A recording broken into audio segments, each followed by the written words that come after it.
Καταλαβαίνω πως δεν είναι τόσο εύκολο να απορρίψεις μια γυναίκα που σου αρέσει και όταν μάλιστα υπάρχει περίπτωση να συμβεί κάτι στο μέλλον. Βέβαια, το υπάρχει περίπτωση και το μέλλον είναι κλειδιά για τις προθέσεις, για την επικοινωνία και για την περαιτέρω σχέση που θα έχεις με τη γυναίκα. Είμαι ο Χρήστος από το Men of Style και σήμερα θα μιλήσουμε για το πότε την απορρίπτεις. Πάμε!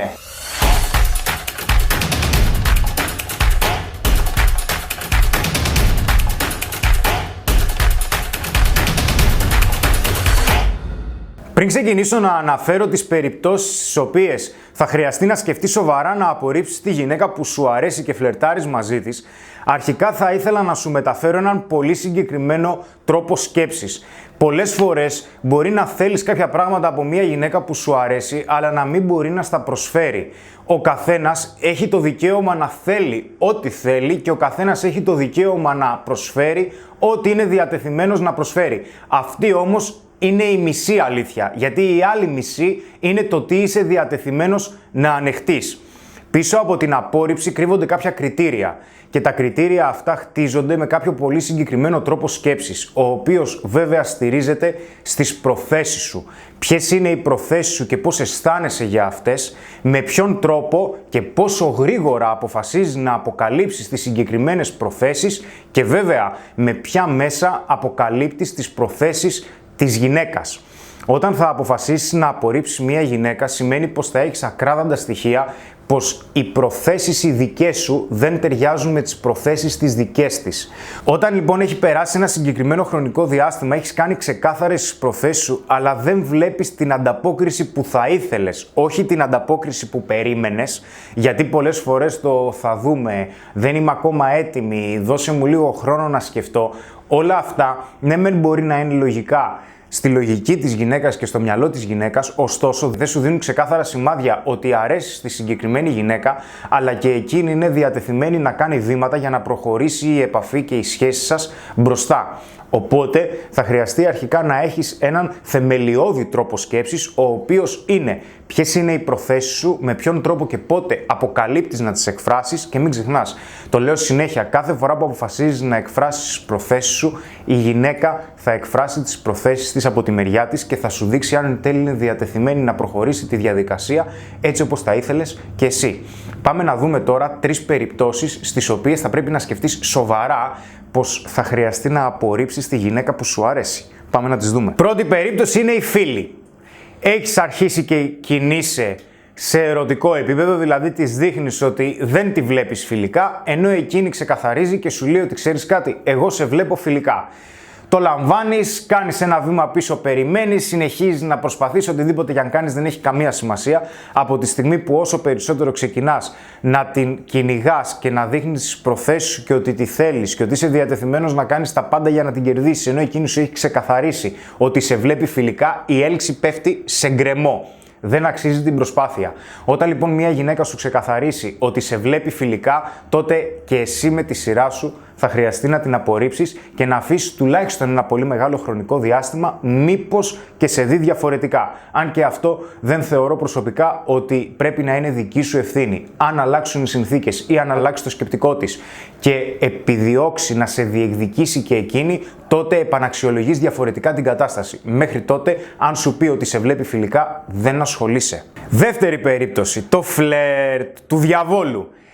Περνάτε καλά με μια γυναίκα, φλερτάρετε, τη φλερτάρεις, της δείχνεις ότι δεν τη βλέπεις φιλικά, αλλά υπάρχει ερωτικό ενδιαφέρον στην επαφή σας και φλερτάρει και εκείνη. Επικοινωνείτε, πέφτουν σεξουαλικά υπονοούμενα, γίνεται γενικότερα μια μαγιά και μια συνταγή η οποία περιλαμβάνει ένα σεξουαλικό ενδιαφέρον και από τη μεριά σου και από τη μεριά της. Ωστόσο, όταν φτάνει η ώρα τα πράγματα να ξεκαθαριστούν, ξέρεις τι θέλω να πω, δεν γίνεται ποτέ.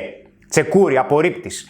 Μην συνεχίζεις να ασχολείσαι σε τέτοιες περιπτώσεις, γιατί όσο περισσότερο επενδύεις και βλέπεις και ότι η γυναίκα ανταποκρίνεται, αλλά όχι τόσο όσο, τότε αρχίζεις και κολλάς περισσότερο, γιατί αρχίζουν και σε καθοδηγούν οι προσδοκίες που κάνεις για τα συγκεκριμένα σενάρια που έχεις στο μυαλό σου. Κάποια στιγμή μπορεί να κάνουμε σεξ, μπορεί να ενδιαφερθεί περισσότερο και όλο το σύστημα αποκτάει μία ροή η οποία δεν είναι υγιής για εσένα.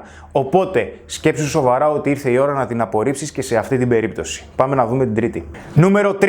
Καλά. Άμα σου δείξει ότι η νούμερο 1 προτεραιότητά της είναι το οικονομικό ή το στάτους σου, τότε εκείνη τη στιγμή δρεπάνει. Μην ασχοληθείς καν. Βέβαια, σε αυτή την περίπτωση θεωρώ ότι δεν θα συναντήσεις πολλές γυναίκες, αλλά αυτό δεν έχει σημασία. Αν μια γυναίκα σου δείξει από την αρχή ότι η νούμερο 1 προτεραιότητά της για να κάνει κάτι μαζί σου είναι η οικονομική σου κατάσταση ή το στάτους που έχεις, τότε δεν αξίζει να ασχοληθείς. Διότι αυτό φανερώνει ότι δεν σε διαφοροποιεί σε τίποτα από κάποιον άλλον. Δηλαδή από θέμα συμπεριφοράς, από θέμα ελκυστικών συμπεριφορών, από θέμα προσωπικότητας κλπ. Ειδικότερα αν θέλεις να κάνεις κάτι σταθερό μαζί της. Πάμε όμως να δούμε και κάποια πράγματα τα οποία είναι εξίσου σημαντικά και θέλω να τα αναφέρω. Πολύ συχνά αναφέρω πως δεν υπάρχει απόρριψη παρά αποκάλυψη προθέσεων. Όταν εσύ αποκαλύπτεις τις προθέσεις σου και η γυναίκα αποκαλύπτει αναγκαστικά και τις δικές της προθέσεις, τότε δεν υπάρχει απόρριψη. Είτε εσύ την απορρίπτεις, είτε εκείνη σε απορρίπτει, δεν έχει να κάνει με κάποιο εγωιστικό πλαίσιο στο οποίο εσύ περιμένεις τώρα καρτέρι για το ποιος θα απορρίψει ποιον. Όχι. Ωστόσο θα χρειαστεί να θυμάσαι 3 πράγματα για να αποκαλύπτεις τις προθέσεις της γυναίκας και ταυτόχρονα να αποκαλύπτεις και τις δικές σου προθέσεις. Νούμερο 1. Μην προσφέρεις πλατωνική αξία. Δεν είσαι φίλη της. Είναι ωραίο να συζητάτε, είναι ωραίο να επικοινωνείτε, είναι ωραίο να υπάρχει έλξη, είναι ωραίο να υπάρχει οικειότητα, σύνδεση, χημεία. Ναι.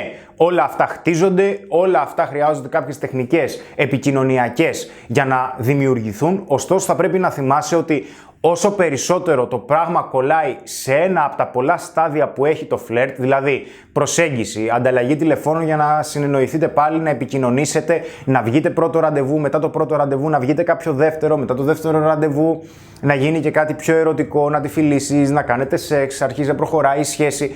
Όταν σε κάποιο από αυτά τα στάδια κολλάει το σύστημα, μην μπαίνεις στη διαδικασία να συνεχίζεις να προσφέρεις χρόνο, αξία, αν βλέπεις ότι δεν υπάρχει ανταπόκριση. Δηλαδή, μην επικοινωνείς μαζί της με τις ώρες, αν για παράδειγμα δεν έχετε βγει ένα ραντεβού. Μην επικοινωνείς μέρες ολόκληρες, τρως τη μισή σου μέρα πληκτρολογώντας στο Facebook και κάνοντας ερωτικά κοπλιμέντα ή ρίχνοντας υπονοούμενα, σου ρίχνει και εκείνη. Εντάξει φίλε, ωραία είναι αυτά, αλλά το θέμα είναι face to face τι γίνεται. Οπότε να θυμάσαι, μην προσφέρεις πλατωνική αξία. Το θέμα είναι να είσαι εραστής και όχι φίλος. Το δεύτερο είναι να έχεις απαιτήσεις και όχι μόνο να προσφέρεις. Είναι πάρα πολύ ωραίο να προσφέρεις αξία στους ανθρώπους, να τους βοηθάς, να προσφέρεις απόψεις, να προσφέρεις επιλογές. Ωστόσο, όταν εσύ προσφέρεις διαρκώς, αλλά δεν έχεις απαιτήσεις για το τι θέλεις να πάρεις πίσω, τότε το πράγμα κολλάει.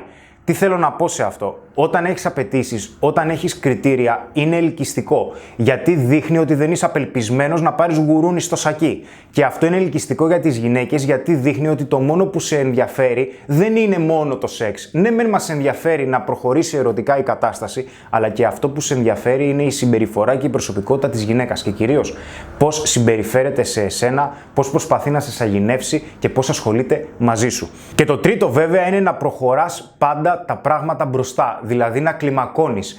Δεν γίνεται η κάθε διαδικασία να τραβάει πάρα πολλές μέρες ή πάρα πολλές εβδομάδες. Οκ, συναντηθήκατε, ανταλλάξετε τηλέφωνα, ήρθε η ώρα να επικοινωνήσετε, να βγείτε πρώτο ραντεβού. Αν βλέπεις τώρα ότι έχουν περάσει 20 μέρες, 550 μέρες και δεν έχετε καταφέρει να βγείτε ένα πρώτο ραντεβού, φίλε, ήρθε η ώρα να σταματήσεις να ασχολείσαι, γιατί και η συγκεκριμένη γυναίκα σου δείχνει πως δεν είναι διαθέσιμη. Ήμουν ο Χρήστος από το Men of Style και σήμερα μιλήσαμε για το πότε την απορρίπτεις. Να είσαι καλά!